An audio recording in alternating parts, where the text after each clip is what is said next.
নমস্কার, স্নেহাস রেসিপিতে সবাইকে স্বাগত জানাই। আজ আমি আপনাদেরকে রান্না করে দেখাবো বড়ি দিয়ে লাউ ঘন্ট। চলুন দেখে নিই।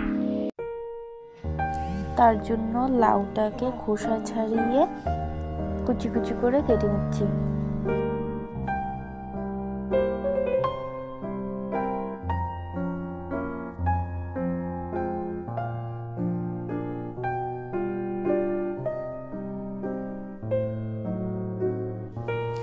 কুচি কুচি করে লাউ কাটা হয়ে গেছে, এখন সিদ্ধ করে নেব লাউটাকে।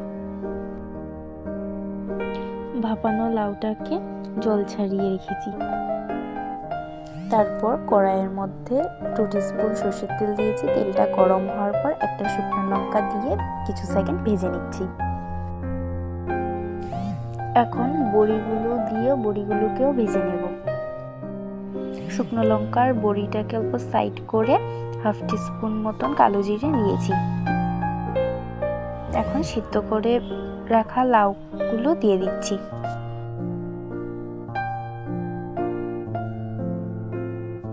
বড়ি আর ফোড়নের সাথে ভালো করে মিশিয়ে নিয়ে 2টো কাঁচা লঙ্কা দিয়ে দিচ্ছি।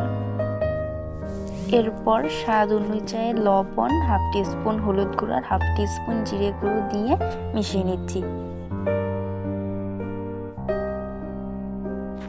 মিশিয়ে নিয়েছি। এরপর ধনেপাতা কুচি দিয়েও মিশিয়ে নিচ্ছি। সামান্য অল্প চিনি দিয়ে নামিয়ে নেব। রান্নাটা হয়ে গেছে। ভিডিওটি এতটুকুই রইল। ভালো লাগলে লাইক, কমেন্ট, শেয়ার, সাবস্ক্রাইব করে দেবেন। ভালো থাকবেন, সুস্থ থাকবেন। ধন্যবাদ।